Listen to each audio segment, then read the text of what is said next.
Hello, and welcome to episode number 23 of the Apostate Alliance. My normal co-host is a little under the weather today, so I reached out to, and that's Faye, of course, and I reached out to Kelly, Godless Granny, new to the atheist community, just a year, and new to the YouTube community, and she's doing some fantastic work over on her channel, and we will provide her link in the video description, and we're hoping that you will go over and check her channel. I promise you will not be disappointed. And of course, the Apostate Alliance is where you can be free to not believe. You are joined by 3 non-believers today. And our guest today is Onur Romano. And hi, Onur. And he belongs to an organization. You might remember from a few weeks ago, we interviewed somebody from this organization, the Center for Inquiry Canada. And Onur is an ex-Muslim, and we're going to talk to him about that. But as we always do, we have a story we want to talk about. I do want to remind you from the last episode that we did, which I believe is a couple of weeks ago now, because we had some snafus the past couple of weeks. There was a story that we put out, a little video clip that someone had posted on Twitter, and they were an ex-Muslim, non-binary individual who had, finally gotten out of Pakistan and found their way to Turkey, and they were going through an incident where a family member had found where they were and was in Turkey looking for this person to do an honor killing. So please go to the last video, and at the top of the show we talk about this and play that video clip. The one thing I wanted to talk about today was something crazy that I found on Twitter. And let me find this guy here, because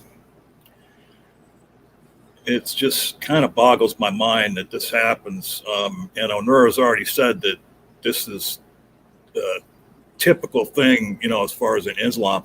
But this gentleman, Mohammed Abazar, and I'm not doxing him or anything, that's the name he's using on Twitter here. He posted, "Holocaust was a lie. Need a proof? Here's the link. Don't miss the Auschwitz portion." And it was a blog, a link to a blog, and it's just saying that, basically claiming that 6 million Jews dying in the Holocaust is fiction. It says that's 6 million fact or fiction, and we will provide this tweet in the video description as well, so that you can go check it out. But I am going to throw it over to Onur first to comment, because we asked him before the show, and he said this is kind of a typical belief among Muslims. Well, yeah, when it comes to conspiracy theories and, that kind of, I call it bigotry, to be honest, but, it's a different level of ignorance. to deny all the facts and evidences, So, yeah, it's not the first time people try to rewrite or change historical facts so that it supports their claim. And I don't see it any different than the flat earthers, to be honest. Yeah, I agree with that. Godless Granny, do you have anything to say about this? Yeah, the first time I ever encountered the idea that people might be Holocaust deniers was when I was an undergrad, and it was related to me by one of my speech profs that he had a student that tried to get up and do a speech on Holocaust denial. And the idiot didn't realize.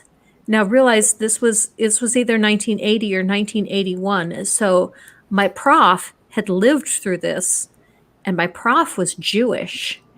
So when he got up and he said he was going to deny the Holocaust, the prof just told him, sit down. And the guy was totally confused and kept talking. And the prof said, no, you're done. Go sit down. And, yeah, that was the first time I'd ever heard of it.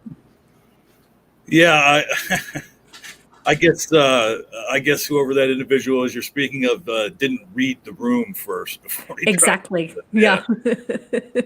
So that's really all I have to talk about before the interview today.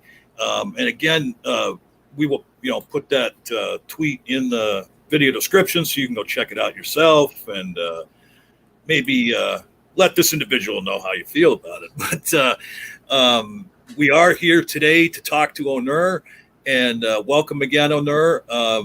And you are an ex-Muslim, and so were you born into Islam? Yes, I was. Well, if I should state it correctly, I was born an atheist, just like everybody else. Well, yeah. But then, I was brainwashed into Islam.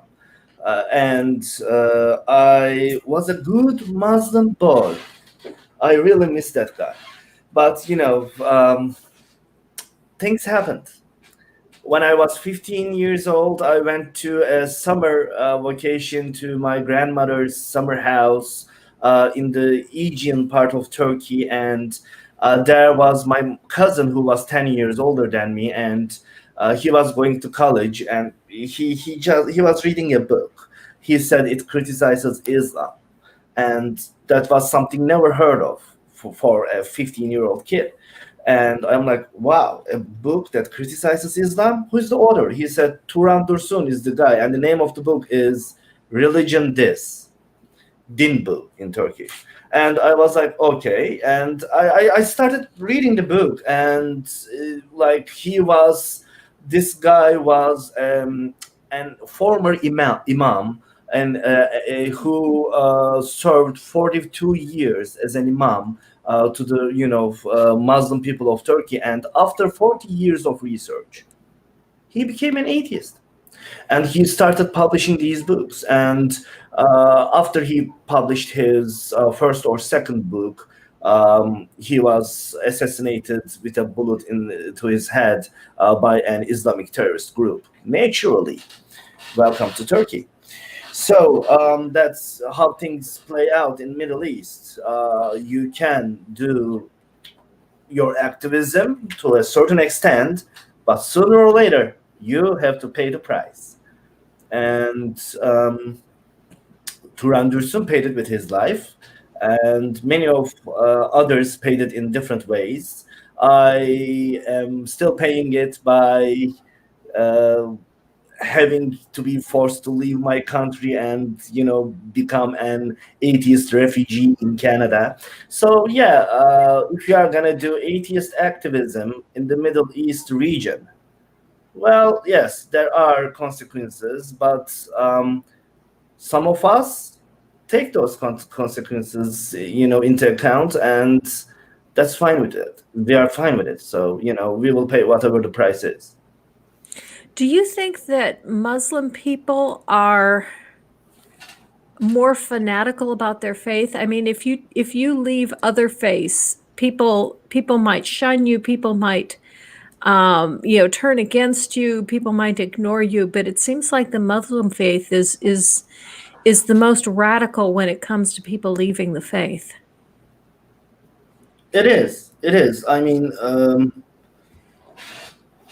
well, in a sense, that's what the Islam is about. Islam is very strict, and there are really clear instructions on what to be done if you leave the religion, if you become an apostate. So that may also help. And reflecting myself, it was not easy for me to leave Islam either, because I remember my evolution, I remember my transformation, and I evolved into an atheist not right away. I became a skeptic. I started questioning, and then first I was a deist. I, refused Muhammad, but I was not brave enough. I didn't have the balls to say that there is no God. So, I was still leaving the door open just to play it safe, and I became a deist. And it went on like that for some years. And after a few more years, after more readings and research, I became an agnostic. And that went on like that for maybe another 3 or 4 years. And when I was around 23 to 24, then I started reading Neil deGrasse Tyson and Richard Dawkins, and then I kind of evolved into an atheist. And then a few years later, I became a militant atheist. A few years later, I become somebody who promotes organized atheism. So, it's a process, and I wonder what will happen in a few years down the road. Well, so when was it that you told your family that you didn't believe anymore, or did you? I did. Both my mother and my father were Muslims. My father still is, and they were secular Muslims of Turkey. The modern half. So they were not very religious. They were not very strict. They still fasted during Ramadan every once in a while. They still, sacrificed animals on important days because it's kind of a ritual part of the culture. You are kind of alienated by your relatives if you don't do it. So, they played it by the book, but they were not like worshippers. They were not, devoted Muslims. So when I opened up about it, I believe it was in my early 20s when I told them that I don't believe in God, I don't believe in religion, I think it's all a nonsense. They did not really take it very well. They tried to save me for my own sake, so I don't burn in hell. And then after a few unsuccessful intervention attempts, they kind of gave up on me. And then once they started seeing that I am establishing atheist secular organizations in Middle East region, in Turkey and neighboring countries, they kind of started supporting me. My mother was a Muslim, but she was the first donor of the Association of Atheism in Turkey. And, my father, still a Muslim, he goes to Friday prayers. But, when the non-believers of Turkey are, in need of something, I ask my father, can you please go to the office and handle that and do this? And he's like, okay, I'll do it.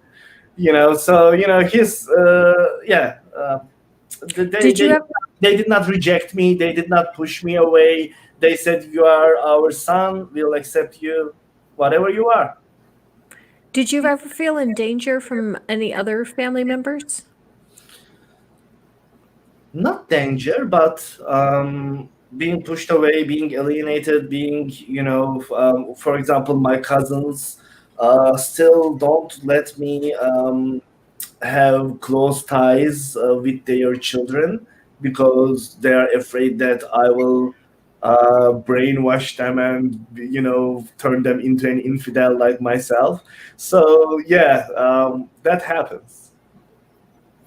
And did you ever experience any, ever felt like you weren't safe or got any threats from just, people in your community? I mean, as we established the Association of Atheists in Turkey in 2014, our efforts started a few years back. First, we established an underground organization called Congress of Atheists, a semi-political one.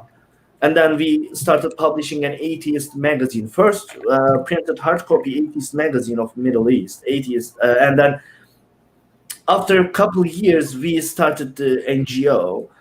As we have started the NGO, I believe a few months after, myself and the president of the NGO back then was threatened to death by the president of the Association of Sharia Law.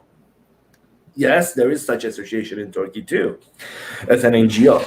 So the president of the Association of Sharia Law said that if our organization doesn't stop our events, activities, and shows, and TV appearances and interviews, then they will have no other option but to do what Quran orders them to do. And then he cited the verse.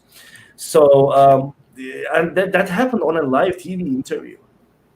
Now, so it happened publicly. Wow. So yeah, we were threatened to death. We received many death threats, emails, social media messages, phone calls.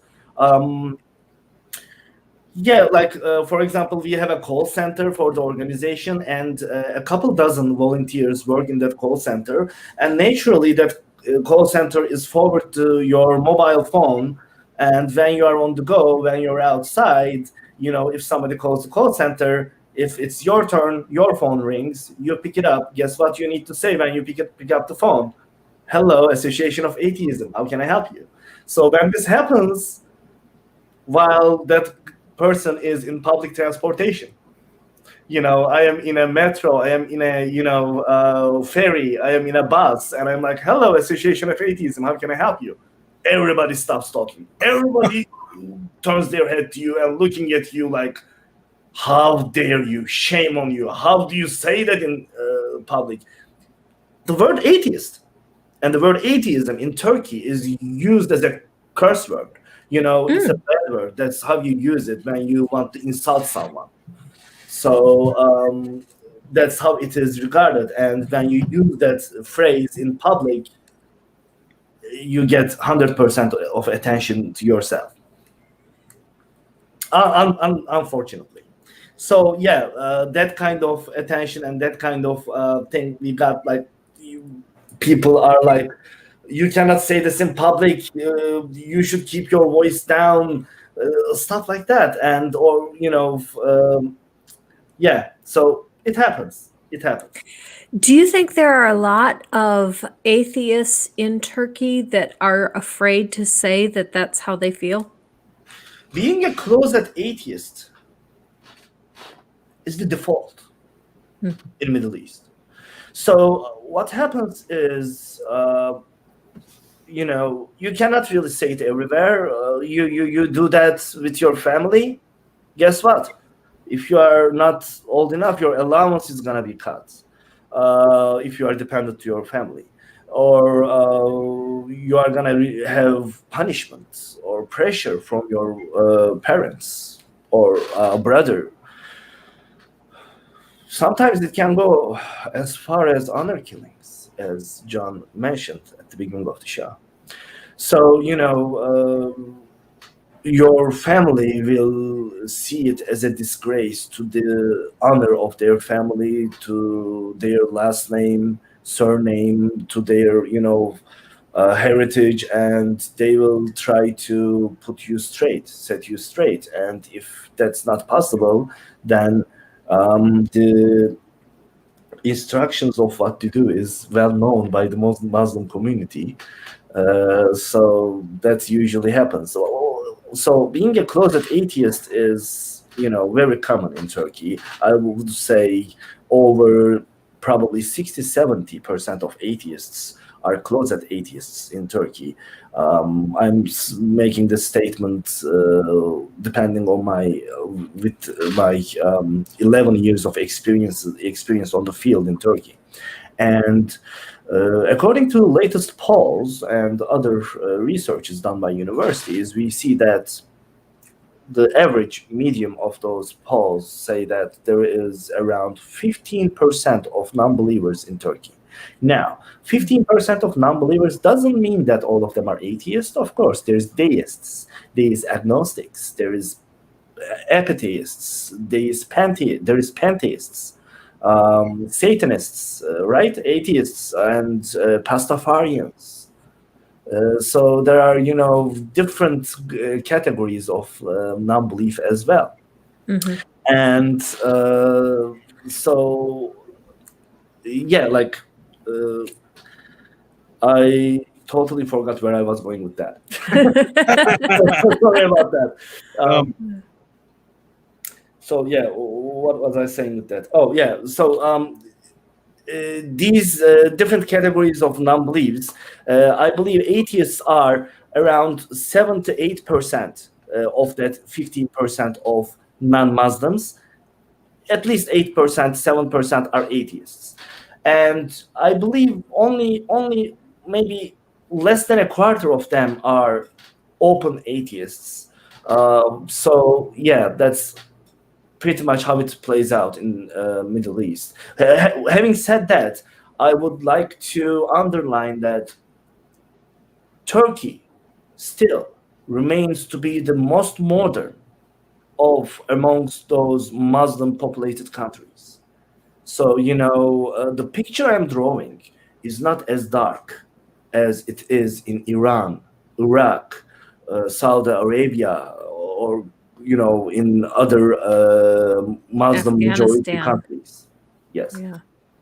And so to hear that, and I have heard that before, because I've been interested in this for a number of months now, but we talk about, there's shunning and what have you going on in westernized countries, for people that are ex-Christians, they're often shunned by their family and, things like that. But,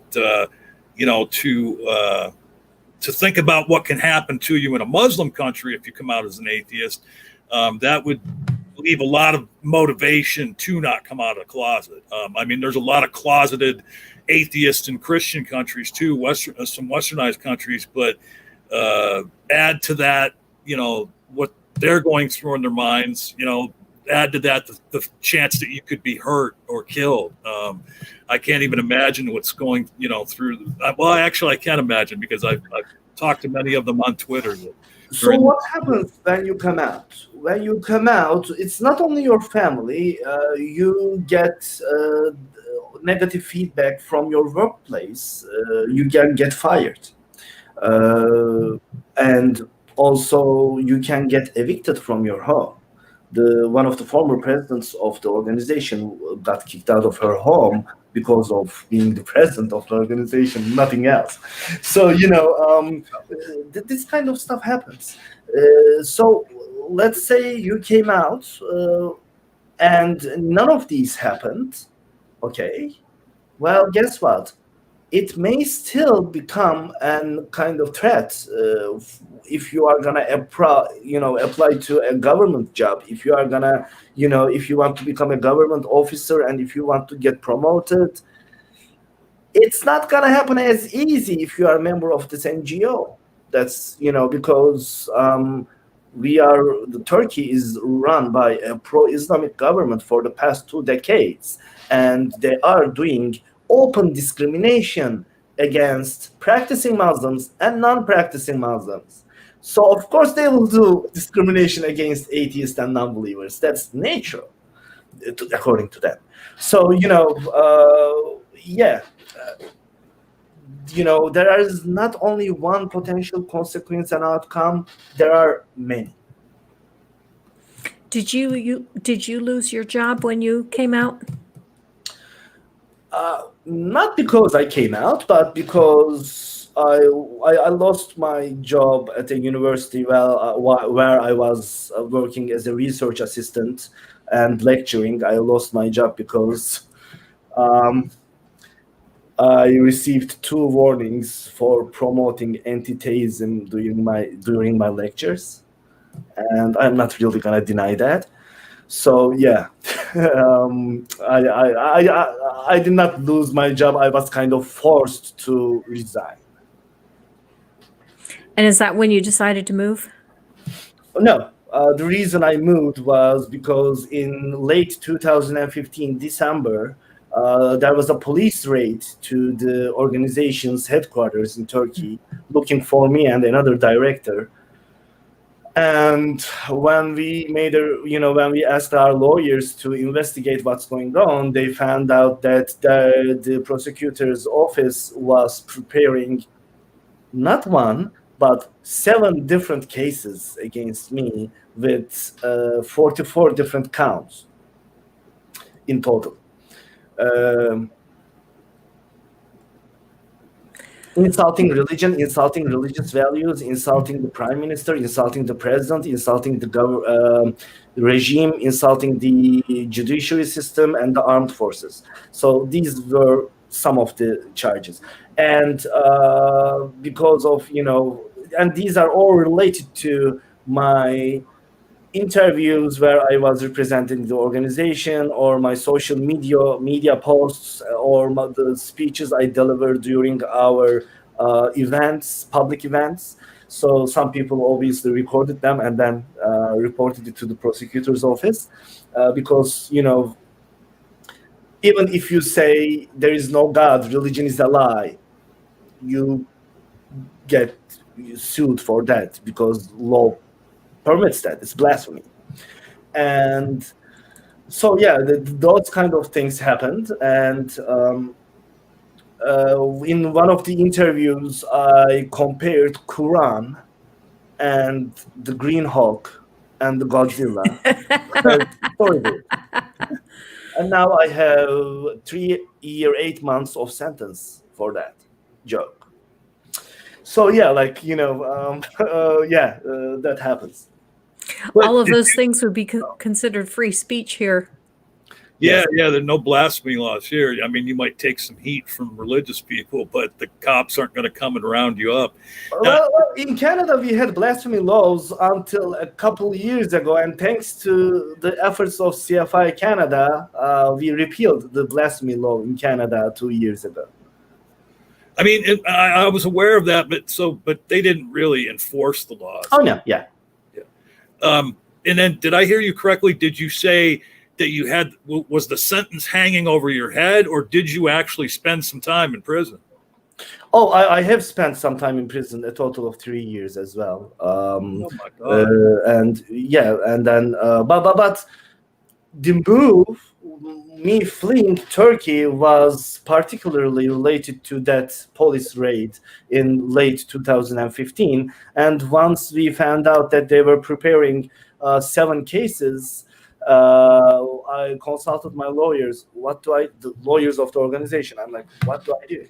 And they said, okay, we'll be blunt with you. We can get you out of 1 or maybe 2 of these cases, but you are not walking away from all 7. They will probably put you behind bars and set an example out of you, so others don't follow you. And once I got that, out of the consultation from my lawyer, I was like, okay, so what do I do now? And I applied to Royal Roads University to do my postgrad degree, MA and PhD at the discipline of global leadership. And I was accepted, and I came to Canada. 1.5 years after I came to Canada, I was an international student, and I was honored to serve as the president of Atheist Alliance International. And after that, I believe my atheist activism kind of made its peak, and The government and the Justice Department may have noticed me a little bit more, and then I realized that old cases that I was acquitted of, I was found not guilty 10 years ago, 15 years ago, they were being reopened, and the verdicts were being reversed from not guilty to guilty. And once I saw that higher courts are doing that kind of assassination on me by the order of, whoever, I don't know. I don't want to blame anyone because I'm speculating right now. Once I saw that, I'm like, okay, I can no longer stay in Canada as an international student. I have to secure my ass. So I applied for political asylum to Canada. Once, I saw the judicial shit show going on in Turkey to smear me. So I'm like, okay, I have to do something about it. So now I'm in Canada. And is the organization still going over there now that you've left, or? Oh yeah, I have different initiatives in a number of countries.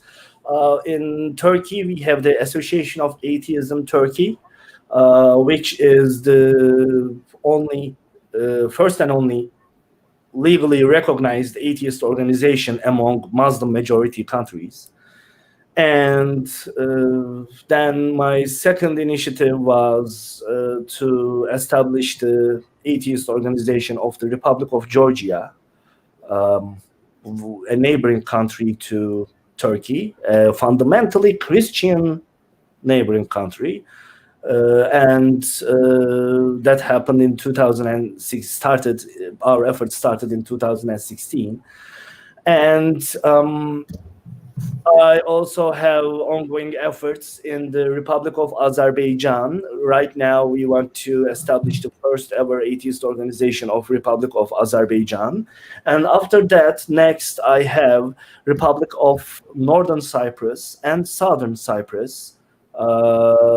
To have their first atheist, humanist, agnostic organizations. And I'm also affiliated with Atheist Republic and Center for Inquiry Canada and Atheist Alliance International in Canada. So I kind of dedicated my life to promote organized atheism in this region, in the Middle East region at least. So that's what I have been doing. And another initiative we have in Turkey, which is called Atheist Refugee Assistance Program, ARAP for short. And that program is sponsored by Center for Inquiry and Atheist Alliance International. It is the aim of the program is to help the atheist asylum seekers in Turkey. So, as you may know, there is over 5 million refugees in Turkey as of today. And of course, naturally, some of them are atheists. And these people have a very hard time when they are, moving to a country for the first time. How do I know that? I'm an atheist refugee, been there, done that. So to help them, I came up with this program, which will help atheist refugees in Turkey by providing 5 services. Number 1 is to find them jobs. Number 2 is to find them accommodation. Number 3 is to help them apply for funds and scholarships to foreign organizations, to show them how they can apply, where they can apply for which need, grocery help, rent support, And number 4 is to provide them with the legal documents such as letter of support, letter of recommendation, letter of verification regarding their asylum application to whichever country wherever they are from, but they will need some letters supporting documents for their immigration case.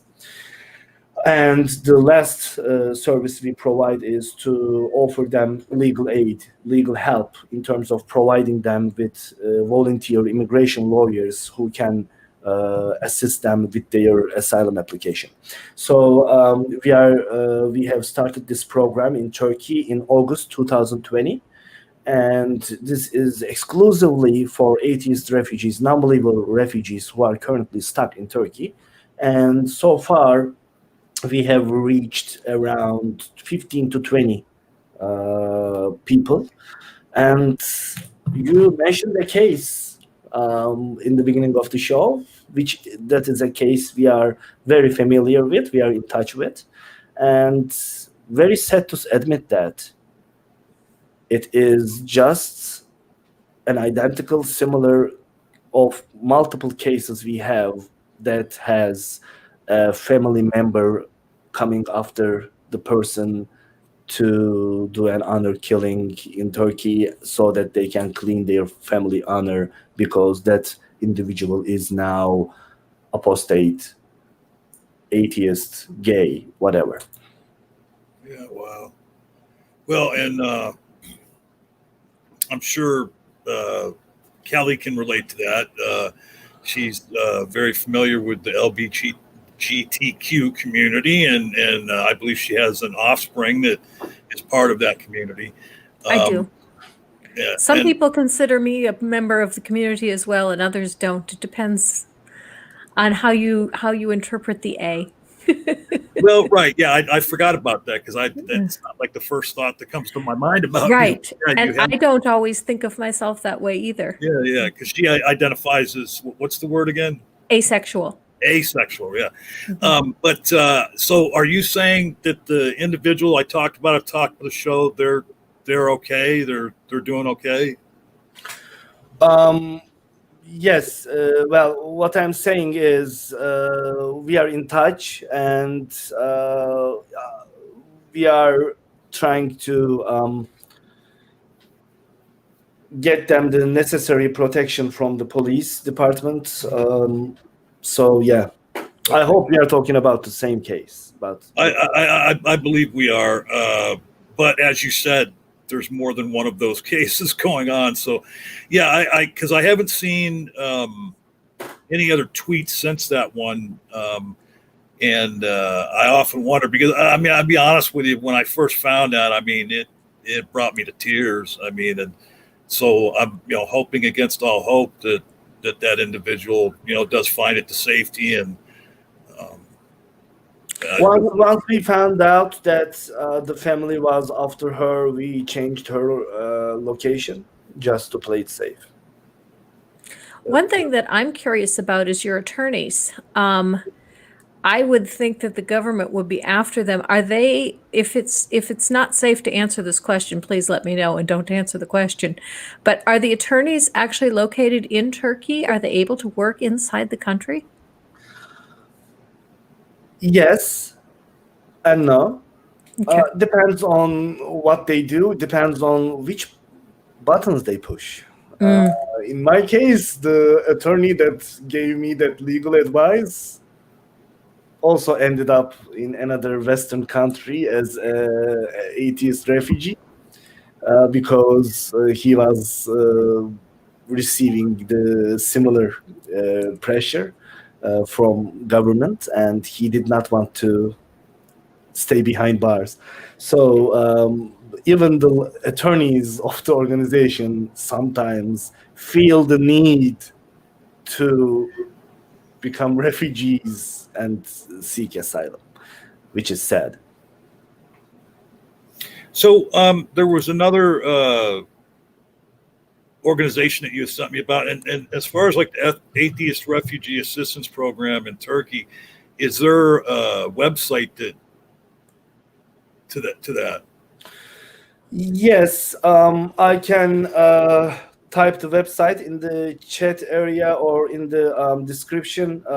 It is our organization's website, ateizmderneği.org.tr and /ARAP.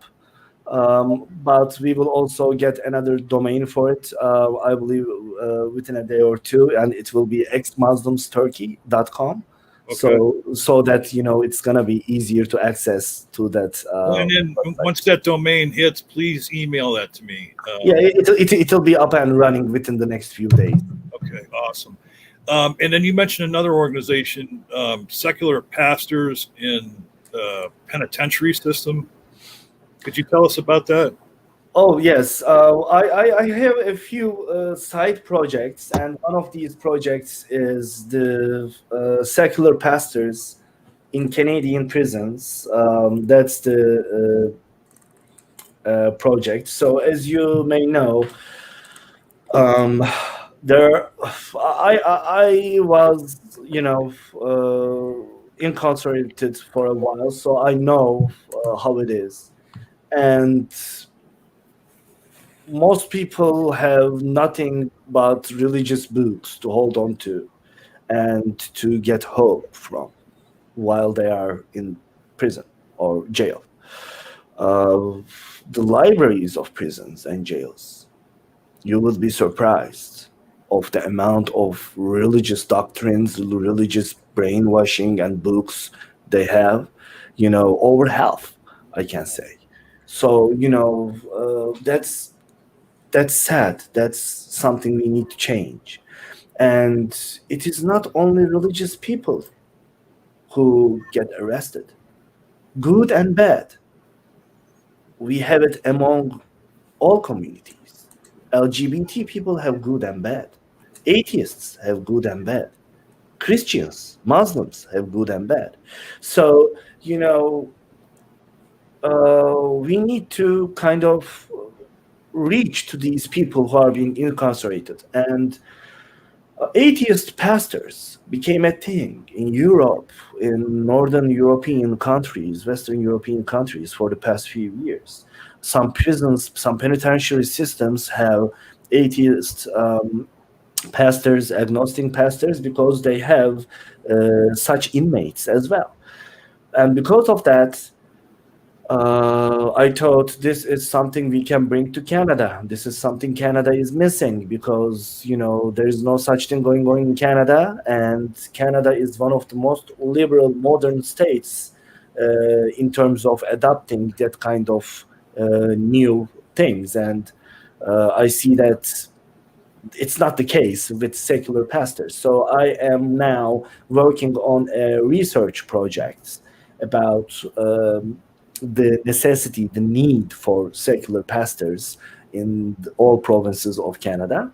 And once that research project is completed, then hopefully we will move forward into the policy making phase of it, or maybe we won't need, maybe it's something just like the penitentiary systems can do right now, because they already have pastors, Jewish, Christian, Muslim, they already have pastors. This is not something new. All we are asking is add another one, which can also create an industry for atheist people, so it can create jobs for them as well.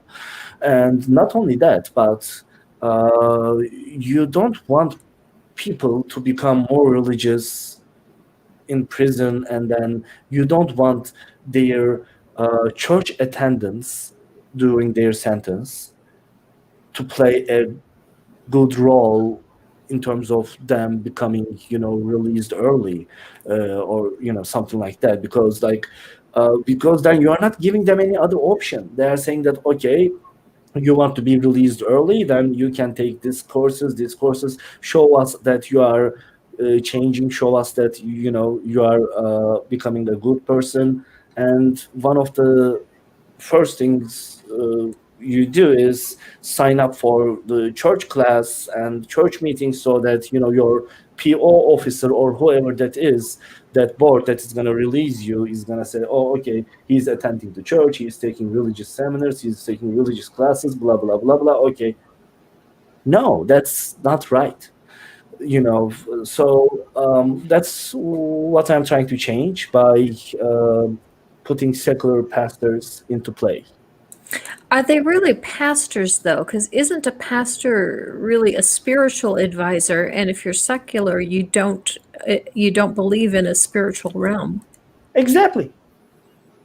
The oxymoron, what makes it, more appealing. The oxymoron is, I think, the value. So, Okay. yeah, in Europe, it's called atheist pastors. Okay. So, yeah, I'm doing it more Canadian friendly by calling it secular instead of atheist. Well, but there actually is another organization that's close to that name, Atheist Pastors, and what it's made up of.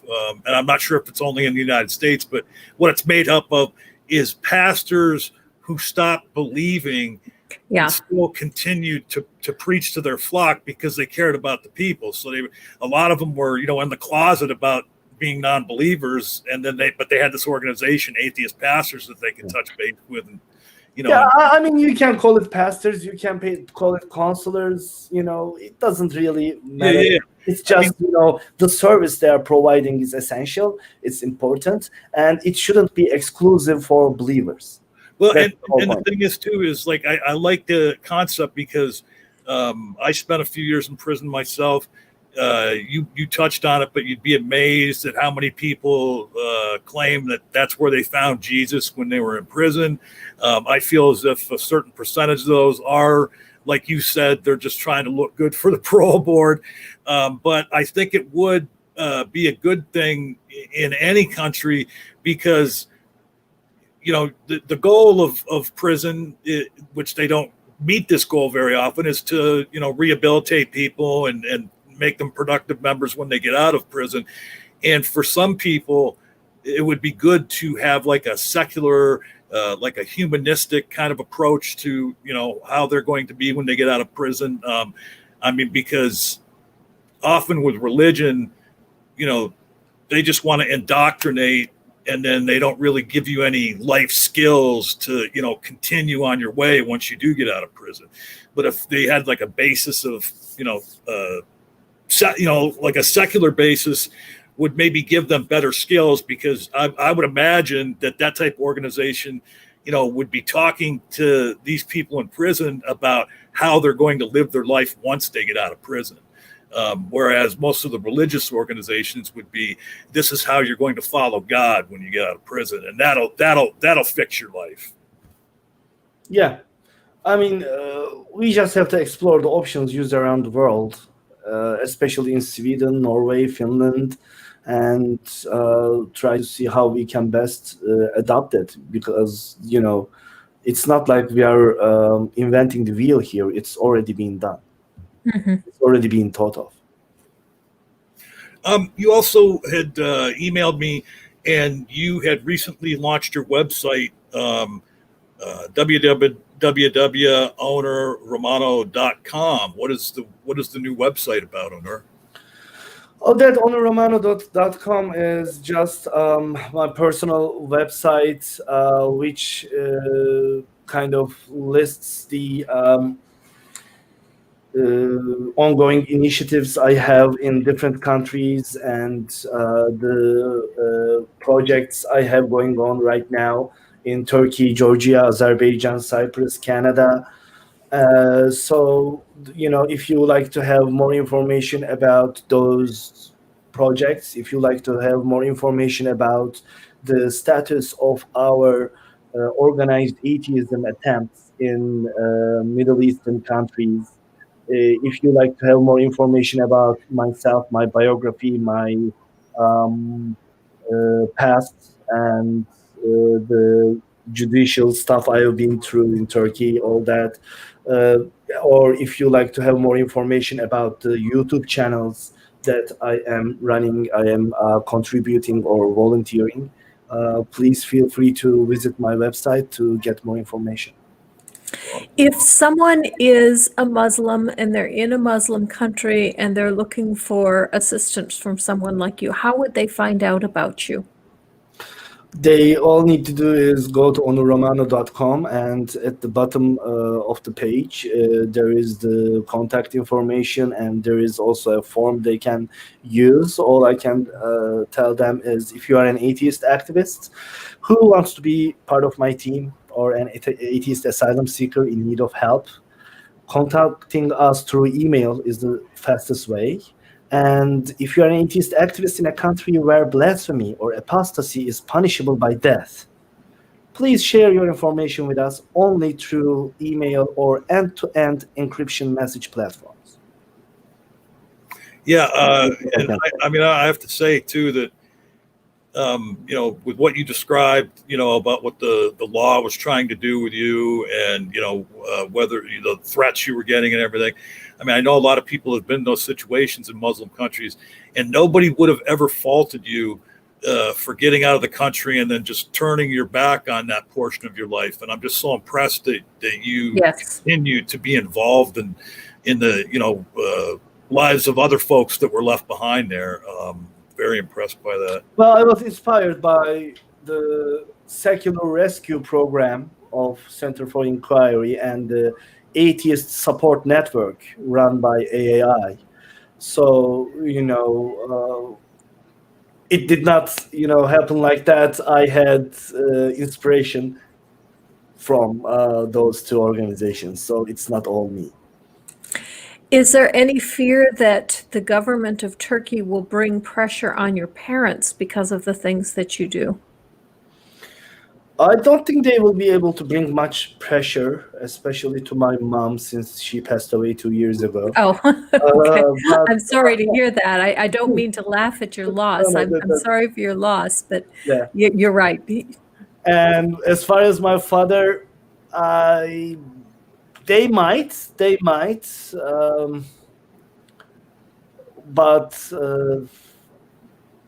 yeah, I don't know. There's always that risk. If they came after me, they can come after my father. They can come after somebody else. So, but you need to, kind of take that in account before you are moving forward with this line of work. I'm wondering if it might be necessary at some point to get him out of the country as well. Working on it. Ah, okay. But he is not. He loves his Friday prayers and drinking a glass of whiskey after that. So I don't know how I'll be able to get him out of the country, because apparently Turkey is one of the few Muslim countries where you can be a Muslim a day per week and then be a non-Muslim the rest of the week. So yeah. Actually, it's not that much different here in the United States. There are lots of people that are Christians on Sunday and are unbelievers the rest of the week. Yeah. And so, given that you still are active, in Middle Eastern countries, with these organizations that try and help people that are non-believers, do you have any fear that the Turkish government might come after you in Canada? Oh, they tried. They have written to Canadian authorities a few times, even to the Canadian police, and I somehow ended up with those correspondence during my immigration proceedings. I kind of had access to those correspondence, so I know those for a fact. They are trying, and they'll try, and I will try too. Are you a Canadian citizen now? No, I am asylum seeker with no status. It's weird because Canada said that I am ineligible to make an asylum claim because I have convictions in my country. And I'm like, that's the whole point of applying for yeah. asylum, isn't it? Like, so, but apparently, if you are convictions from your country that are greater than 10 years in total, you are ineligible to claim asylum. So they refused my claim when I first did it. So I appealed. So I'm still waiting, sitting on my hands. Oh wow! So you haven't been in Canada that long then? 4 years almost. Yeah, 4 years. I mean, that makes sense because the government wheels they turn rather slowly. Yes. So, I mean, what is your life like now in Canada? I mean, do you? I'm sure that you are still in, kind of a little turmoil in your head, wondering what the end result is going to be if you will, get citizenship and all that. No, I mean, every day I still, every day I have this fear. At 4 a.m. in the morning, the police can knock on my door. They say, "Sir, let's take you to Turkey." There is still that, risk every single day when I go to bed, when I wake up. Hence why I have no hair. So, and, and other than that, like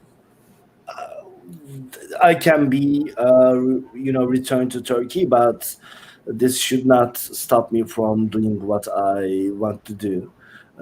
This is something I have been doing for the past 11 years of my life. I'm not gonna stop it because of the current consequences. Well, and there's another ex-Muslim that we spoke to many weeks ago that has an organization called Free Hearts and Free Minds. Yasmine. What's that? Yasmine Mohammed, my dear friend, right, who used to live in Victoria, BC, up until last week.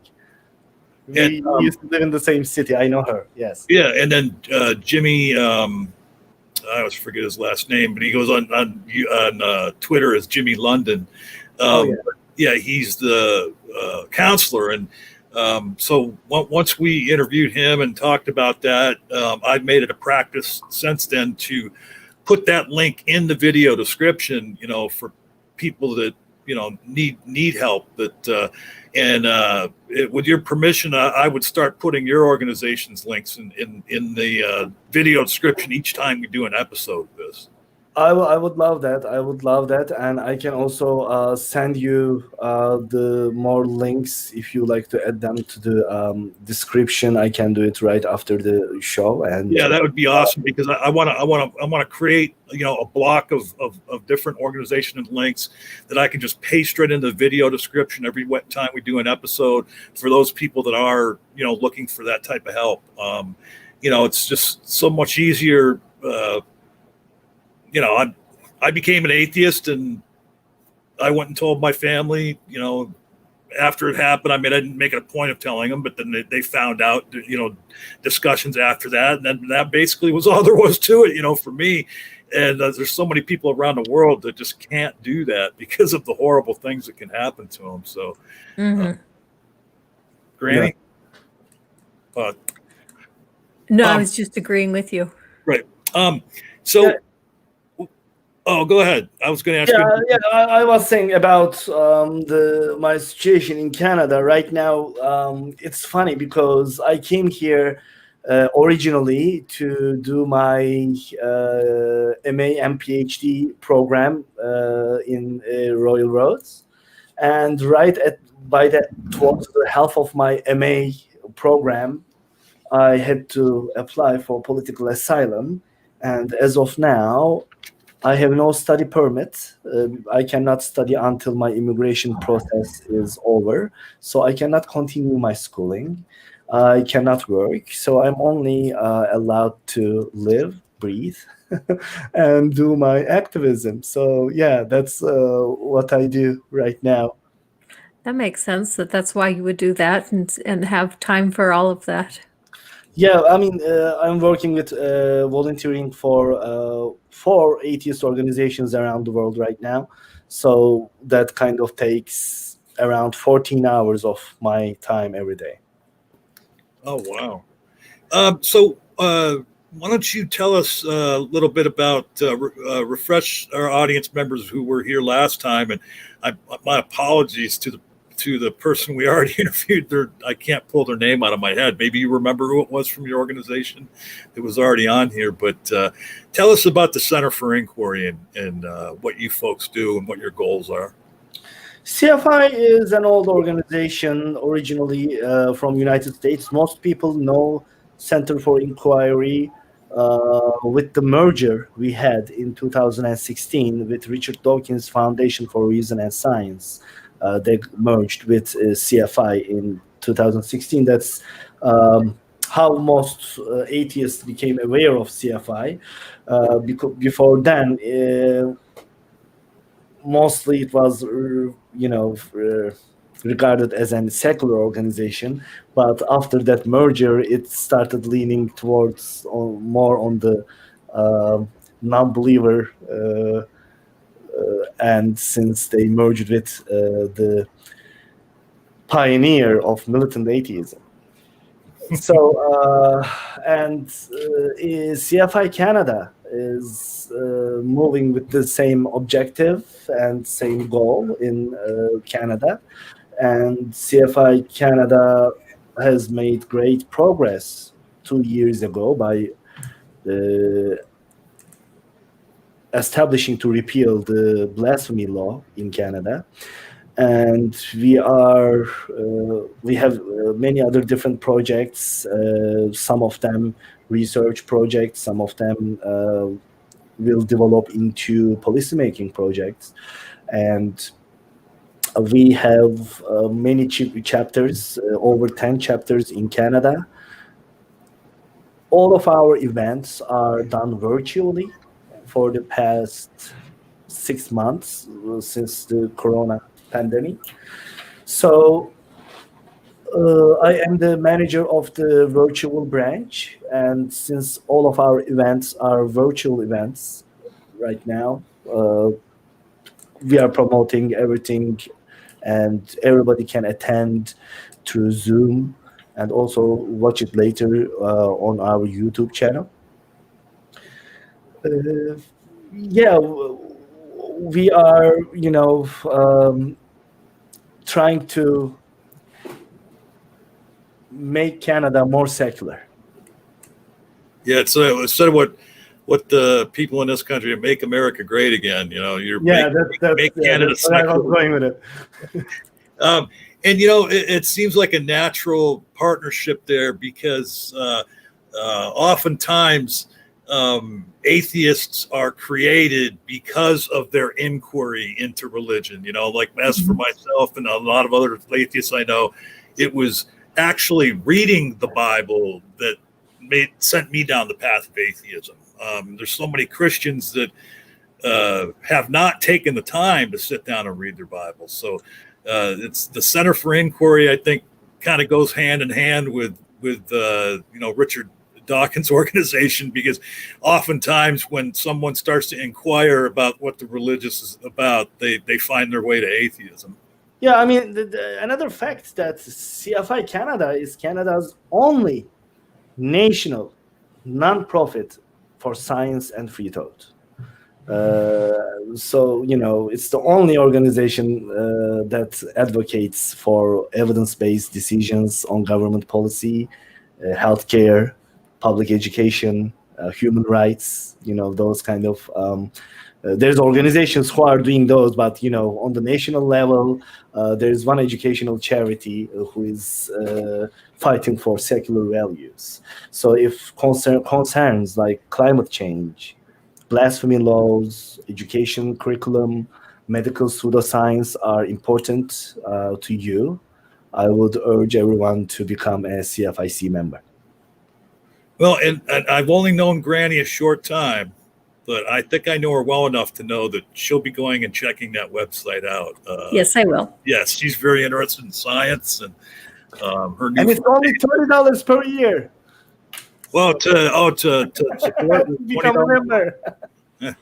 Yeah. Hey, So I guess we're going to close this out. And, before we do, I'd like to give Onur any final words that he would like to tell our audience. I'll just do my closing statement about CFIC, since this is the last this was the last topic. So if you in today's landscape, there are too many people spreading misinformation and trying to mislead you. So without organizations like CFI Canada, the major influencers will continue to be the large, self-interested groups and institutions that benefit from making baseless claims and spreading pseudoscientific nonsense. So please consider becoming a friend of CFIC, becoming a supporter, and taking part in our activities. All right. Thank you so much. And I got to tell you, Godless Granny here, I got a hold of her less than a half hour before showtime. And she jumped into the co-host chair, and I think she did a marvelous job. I want to give her a few minutes to give her final thoughts on this interview and let us know about where you can find her. I find this absolutely fascinating because I know very little about Muslim people, but I do, I find it puzzling just how fanatical they are about their religion, and I just feel like this is something that we all need to know about. We all need to learn more about and find ways that we can help people become more secular, and even people that want to remain in the Muslim religion, fine, go ahead and believe what you want to believe, but don't believe it to the extent where you feel like you have to kill somebody else that doesn't want to believe it. Yeah, absolutely. Yes. I agree with Kelly 100%. And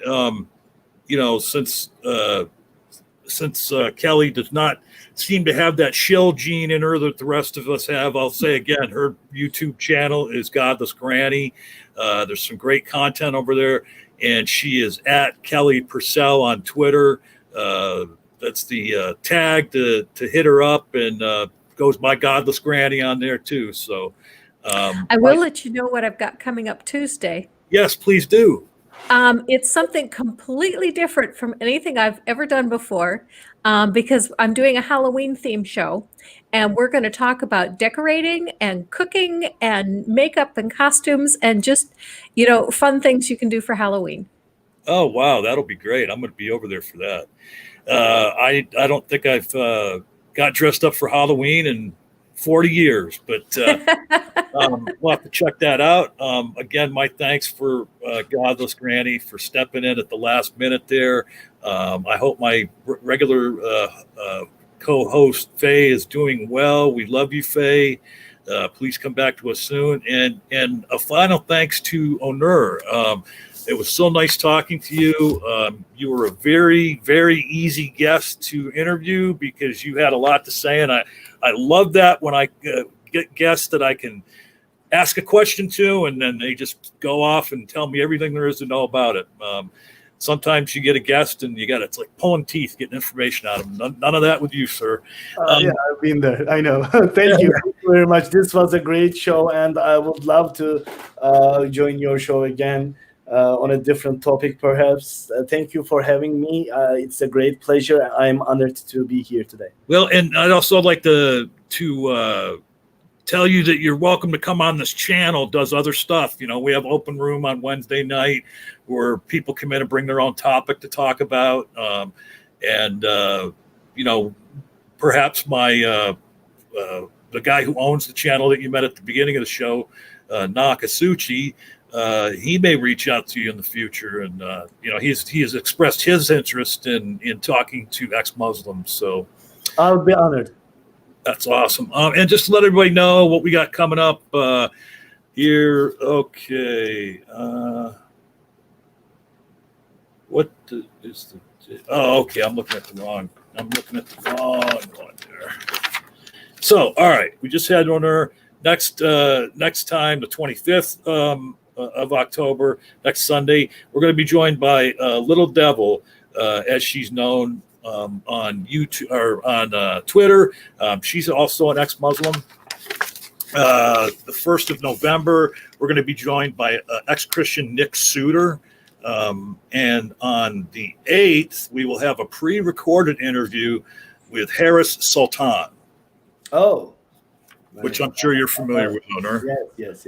Yeah, and he's an Aussie, so we're going to have to pre-record that, because of the time difference. Yeah. So that'll be like a premiere we'll do for that week.